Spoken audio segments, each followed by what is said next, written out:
Good afternoon student. आपण मागच्या तासाला अर्थ ग्रॅव्हिटेशनल ॲक्सेलरेशन हा पॉईंट पाहिलेला आहे.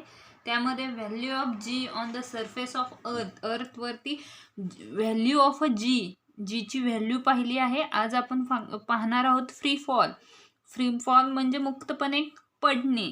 जसं की आपण न्यूटनच्या फर्स्ट लॉमध्ये बघितलं की झाडावरून जे ॲपल्स पडत होते ते इन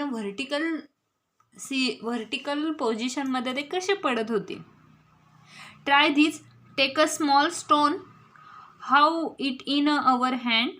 एखादा लहान दगड तुमच्या हातामध्ये घ्या. Which force are acting on the stone. तुम्ही त्या स्टोनमध्ये कुठला फोर्स यूज कराल, कोणता बल यूज कराल, तर आपण तिथं मस्क्युलर फोर्स यूज करणार आहे. Now release it.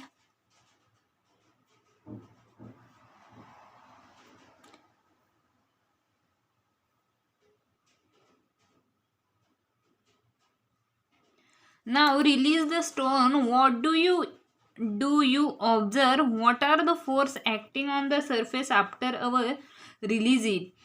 आणि त्यावेळी what do you observe? तुम्हाला काय ऑब्झर्वेशन मिळेल? What are the force acting on the stone after you release it? आणि त्या स्टोनमध्ये कोणता फोर्स ॲक्टिंग झालेला असेल तर ग्रॅव्हिटेशनल फोर्स तिथं ॲक्ट झालेला असेल. का तर आपण एक दगड घेतला आपल्या हातामध्ये, ॲक्टिंग ऑन द स्टोन, तो ॲक्ट केला. म्हणजे तिथं आपण मस्क्युलर फोर्सने तो दगड उचलून घेतला आणि नंतर त्याचा वापर आपण केला. We know that the force of a gravity due to the earth acts on each and every object when we were holding the stone in our hand. ज्यावेळी force of a gravity due to the अर्थवरती ज्यावेळी आपण force लावू, gravity present करू on each and every object, प्रत्येक एखाद्या ऑब्जेक्टला, when we were holding the stone in our hand, त्यावेळी आपण आपल्या हातामध्ये दगड काय करू, होल्डिंग करू म्हणजे दाबून ठेवू. The stone was expressing this force but it was balanced by the force that we were applying on it in the opposite direction. आणि त्यावेळी तो काय होईल, अपोजिट डायरेक्शननी तो फोर्स बाहेर येईल. As a result the stone remain at a rest. आणि त्यावेळी स्टोन काय करत असतो, रेस्ट म्हणजे आराम. Whence we release the stone from our hand, the only force that acts on the gravitational force of the earth and the stone falls down under in influence. आणि त्यावेळी तिथे जो प्रभाव पडणार आहे दगडाचा तो कसा असेल तर ग्रॅव्हिटेशनल फोर्स असेल. Whenever an object moves under the influences of the force of gravity alone, it is said to be feeling freely. आणि काय होईल, ज्यावेळी ऑब्जेक्ट मूव्ह होईल, एखादी वस्तू, ऑब्जेक्ट म्हणजे तुमची एखादी वस्तू मूव्ह होईल अंडर द इन्फ्लुएन्स म्हणजे तिचा त्या ऑब्जेक्ट मधून ती काय होईल, मूव्ह होईल, एखाद्या दुसऱ्या ठिकाणी जाईल. Of the force of gravity alone, त्यावेळी तिथली ग्रॅव्हिटी काय होईल, अलोन होईल, नाहीशी होईल. It is said to be feeling freely. त्यावेळी तिथे कोणताही प्रभाव राहणार नाही आणि तो जो ऑब्जेक्ट आहे तो काय होईल, फीलिंग फ्रीली होईल, पूर्णपणे मोकळा होईल. दस the release stone is in a free fall. आणि तो मोकळा झालेला जो दगड आहे तो काय असेल, तुमचा free fall. In free fall the initial velocity of the object is 0. आणि फ्री फॉलमध्ये जी इनिशियल व्हेलॉसिटी दॅट इज तुमचं यू म्हणजे इनिशियल व्हेलॉसिटी ही नेहमी कशी आहे, इज अ झिरो आहे. And goes on increasing due the acceleration due to the gravity of earth. आणि तुमचा ए म्हणजे तुमचं ॲक्सेलेरेशनची ग्रॅव्हिटी कशी आहे, इन्क्रीज, वाढत आहे. During free fall the frictional force due to air opposites the motion of the object and buoyant force also acts on the object. आपण बघितलंय तुम्हाला या लेसनमध्ये 9thला तुम्हाला ब्युडंट फोर्स म्हणजे काय हेही झाले.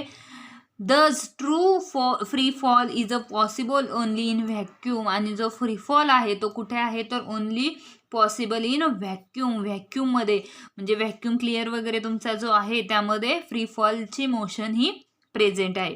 For a free-falling object, the velocity on reaching the earth and the time taken for it can be calculated by using Newton's equation of motion. म्हणजे न्यूटनच्या आपण 3 इक्वेशन्स बघितलेत, त्या 3 इक्वेशन वरूनच आपल्याला फ्री फॉलचा सुद्धा फॉर्म्युला मिळाला आहे. For free fall, the initial velocity u is equal to 0 and acceleration a is equal to g. बघा, म्हणजे ए म्हणजे काय आहे तुमचा जी आहे. Acceleration a means that is gravity and u that is a 0. Let's आपले न्यूटनचे 3 इक्वेशन आहेत. फर्स्ट आहे v is equal to u plus a t. First equation आहे आपलं v is equal to u plus a t. Second आहे s is equal to o t plus 1/2 a t square.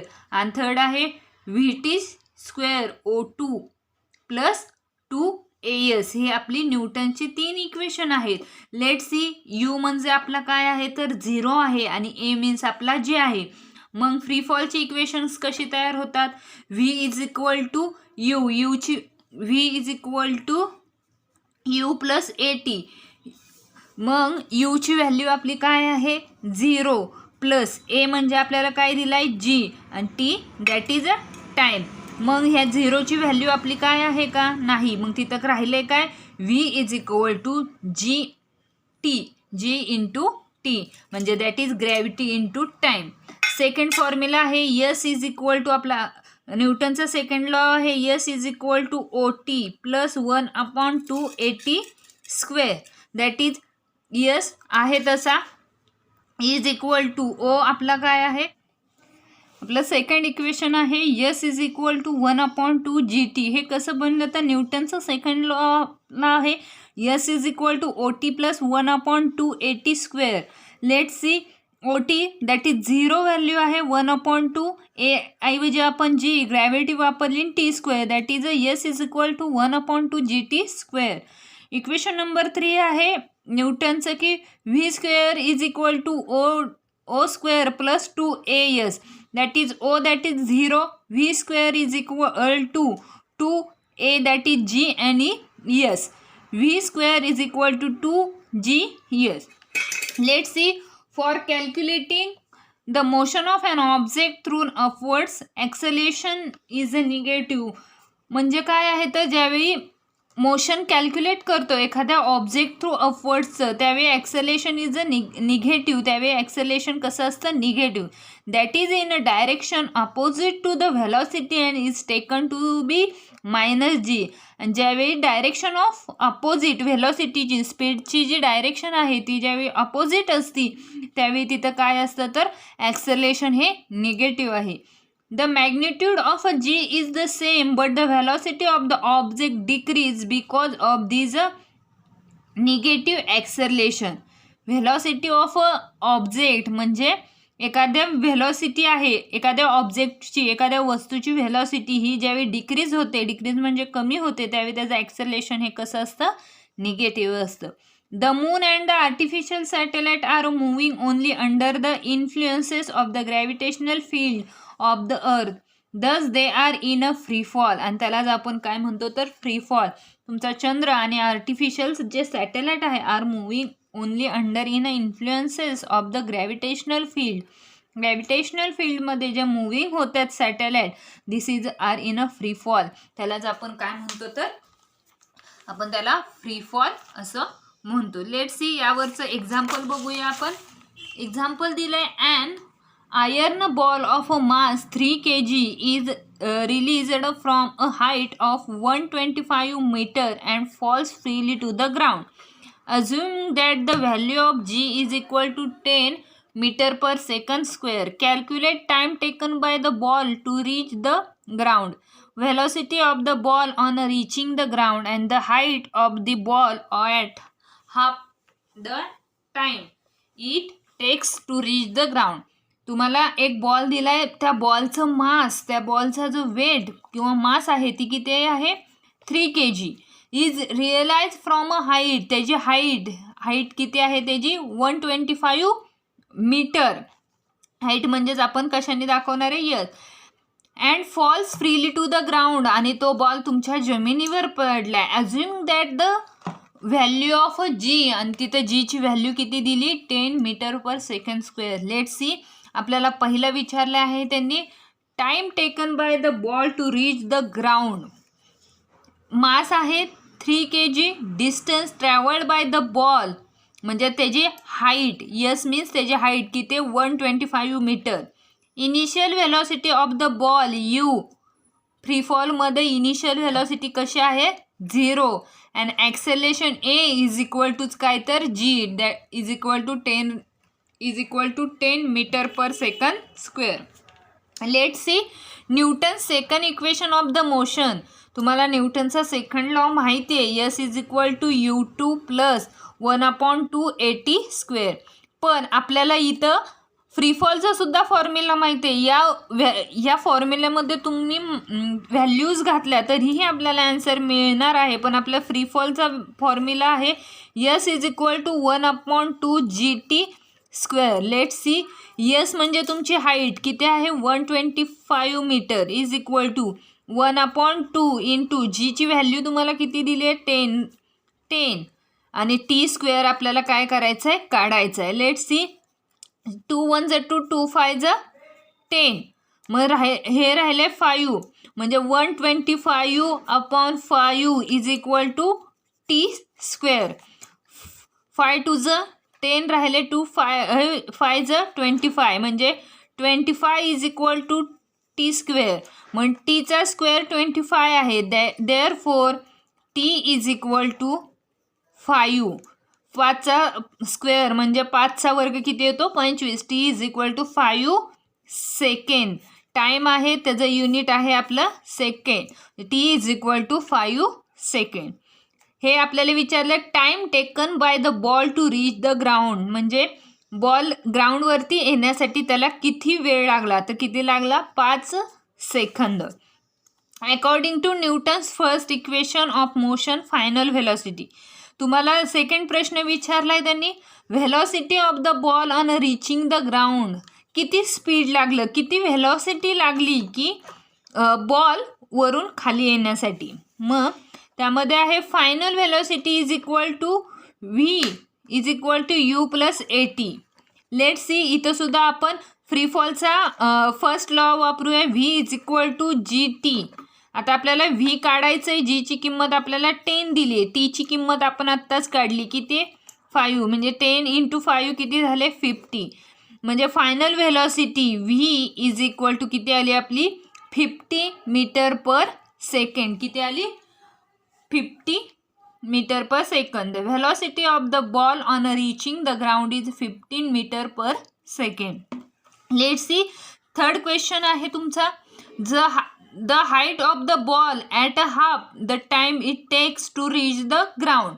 Height of ball म्हणजे बॉलची उंची, at a half the time it takes reach the ground, आणि half time म्हणजे तुम्हाला time आत्ता किती मिळाला आहे 5 सेकंद, त्याच्या अर्धा ज्यावेळी टाईम घेऊ आपण त्यावेळी बॉलची हाईट ही किती असेल हा प्रश्न केलेला आहे.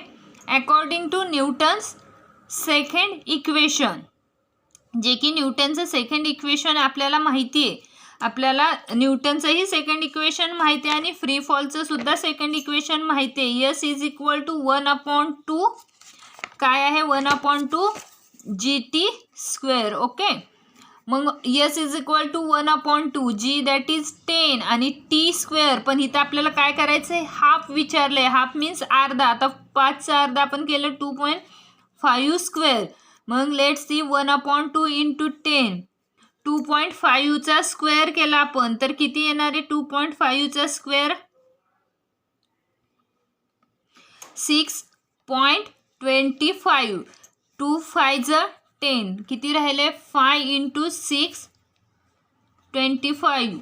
किती आन्सर येणार आहे आपलं 31.25 मीटर. हे झालं हाफ. अर्ध्या वेळामध्ये बॉलवरून 31 मीटर खाली येऊ शकतो. दस the height of the ball at a half time.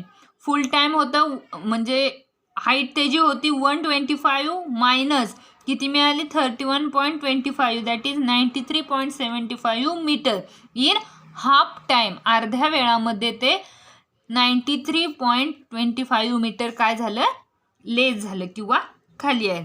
Let's see example number 2 आहे, हा तुम्ही सोडवणार आहात.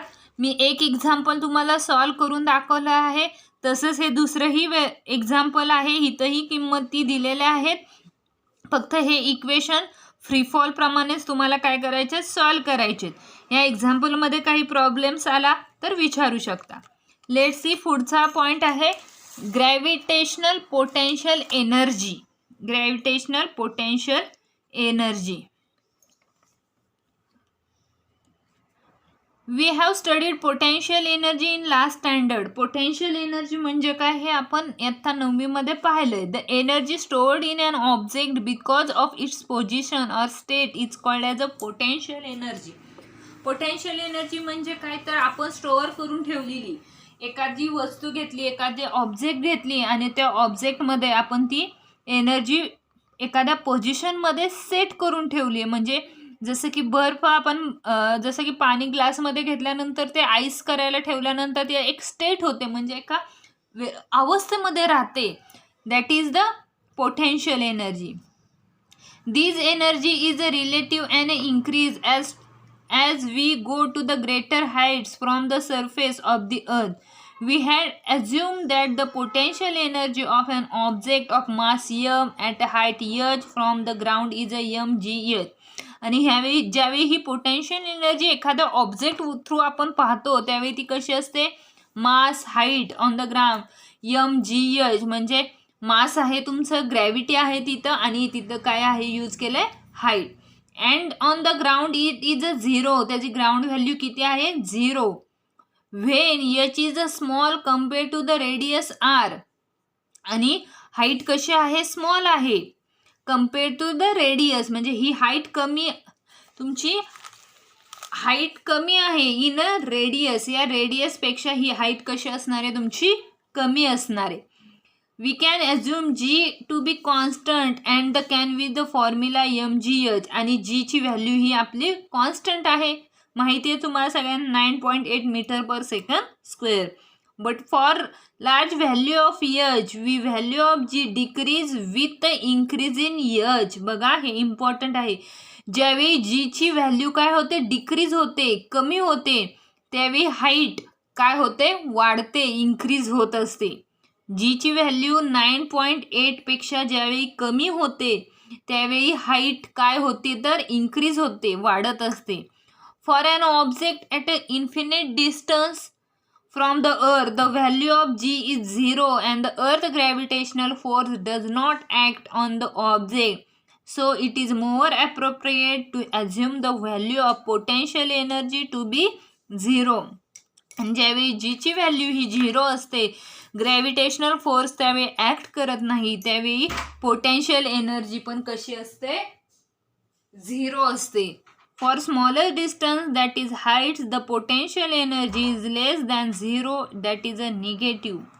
Let's see minus potential energy is a minus gmm upon r plus h. m and r are the mass and radius. r म्हणजे radius आणि h म्हणजे तुमचा height. Let's see पुढचा पॉइंट आहे एस्केप व्हेलॉसिटी. हा आपला या लेसन मधला लास्टचा पॉइंट आहे, escape velocity. We have seen than when a ball is thrown upward its velocity decrease because of the gravitation of the earth. ज्यावेळी एस्केप व्हेलॉसिटी म्हणजे काय तर मुक्त वेग. ज्यावेळी बॉल थ्रू अपवर्ड, आपण वरून एखादा बॉल थ्रो करतो, इट्स व्हेलॉसिटी डिक्रीज, त्यावेळी त्याची जी व्हेलॉसिटी आहे, त्याचं जे स्पीड आहे ते काय होतं तर डिक्रीज होतं because of the gravitation of the earth. The velocity becomes 0. The velocity becomes 0 after reaching a certain height, and after that the stones start falling down. Escape velocity, we have seen then when a ball is thrown upwards, its velocity decreases because of the gravitation of the earth. The velocity becomes 0 after reaching a certain height, and after that the stones start falling down. म्हणजे काय आहे तर बघा, velocity ज्यावेळी decrease होते because of a gravitation on the अर्थ, त्यावेळी gravitation of the अर्थ आहे. Velocity become 0 after reaching a certain height and after the stone start falling, म्हणजे एखादा दगड खाली पडायच्या मोमेंटमध्ये त्याची जी सर्टन हाईट्स आहे तेव्हा व्हेलॉसिटी किती आहे 0. Its maximum height depends on its initial velocity, आणि मॅक्झिमम हाईटमध्ये इनिशियल व्हेलॉसिटी आहे on its initial velocity. Let's according to Newton's third law equation is a motion v square is equal to u square plus 2as. v that is final velocity of the ball किती आहे 0, आणि a that is acceleration काय दिलंय आपल्याला g दिलंय, पण आपल्याला gravitational potential एनर्जीमध्ये g कसा असतो मायनसमध्ये असतो, निगेटिव्ह असतो, that is a is equal to minus g. Therefore v काय आहे व्हेलॉसिटी आपली 0 आहे, 0 is equal to u square plus 2 minus g s, and maximum height of the ball is equal to आपल्याला s काढायचा, s means height काढायची, s is equal to minus u square upon 2g. हे आहे आपल्या escape व्हेलॉसिटीचा formula. Thus, higher initial velocity u and larger the height reached by the ball. The reason for this is that the higher the initial velocity, the ball will oppose to gravity of either mover, and larger will be height to which it can reach. Let's see. पुढे सांगितले the ball is able to overcome the downward pull by the earth and can escape the earth forever and will not fall back on the earth. The velocity is called as escape velocity. ज्यावेळी ball काय आहे able to overcome झालाय the downward पूल, म्हणजे तो खाली येताना by the earth and can escape the earth, मोकळेपणानं मुक्त अतिशय वेगाने अर्थ फॉर एव्हर झालाय and will not fall back, this is called as a escape velocity. Let's see. An object going vertically upward from the surface of the earth having an initial velocity equal to the escape velocity. Escape the gravitational force of the earth, the force of gravity being a universal proportional to the square of a distance, become zero only at infinite distance from the earth. मग बघा तुम्हाला काही for of an mass m is equal to on the surface of earth, अर्थवरची equation दिलेले आहेत, and infinite distance from the earth, आणि पृथ्वीवरचे काही इन्फिनाईट डिस्टन्स आहेत. Kinetic energy is equal to 1/2 mv square. Potential energy काय दिली आहे minus GM upon r. Total energy काय आहे तर kinetic energy plus potential energy 1/2 mv square minus GM upon r. हे आहेत अर्थ सरफेसवरती, पृथ्वीच्या अर्थ सरफेसवर at infinite distance from the earth. Kinetic energy किती दिले 0. पोटेन्शियल एनर्जी काय दिले मायनस GM इन्फिनिटी, हे साईन कशाचं आहे इन्फिनिटीचं. Total energy is equal to E2 is equal to kinetic energy plus potential energy, ती सुद्धा काय आहे तुमची 0 आहे. त्यानंतर आता बघा from the principle of conservation of energy, एनर्जीच्या प्रिन्सिपलमध्ये आपण पाहिलंय की E1 is equal to E2 आहे. मग E1 आणि E2 काय आहे बघा, E1 काय आहे 1/2 mv square minus E2 minus GM upon r is equal to 0. तर v square escape is equal to हा 2 आहे तो काय झालाय 2GM अपॉन आर, या यमला हा यम गेला, राहिलाय काय v square is equal to 2GM upon r. व्हीचा स्क्वेअर रूट काढलं, v is equal to square root 2GM upon r, that is 2GR. हे इथे राहिलं. मग 2 ची व्हॅल्यू माहिती आहे, G ची 9.8 आणि R रेडियसची व्हॅल्यू आहे 6.4 × 10⁶. हे तुम्हाला कन्झर्वेशन ऑफ एनर्जी या पॉईंटमध्ये पाहायला मिळाले, म्हणजे आन्सर मिळालं 11.2 km/s. The spacecraft which are sent to be moon on other planet have to be their initial velocity larger than the escape velocity. म्हणजे स्पेसक्राफ्टमध्ये इनिशियल व्हेलॉसिटी ही जास्त आहे इन एस्केप व्हेलॉसिटीपेक्षा, इनिशियल व्हेलॉसिटी ही जास्त आहे. Can overcome earth gravitational attraction and can travel to these object. आणि तिथं आपण वेगवेगळे ऑब्जेक्ट वापरत आहे. अशाच पद्धतीने आपला हा लेसन आज इथे संपतोय. या लेसनमधले जे एक्झाम्पल राहिले ते आपण बघूया नंतर. तोपर्यंत तुम्ही एक्सरसाइज सॉल्व करणार आहे. पुढच्या तासाला ही जी राहिलेली एक्झाम्पल आहे ती सगळी एक्झाम्पल सॉल्व करून देईल.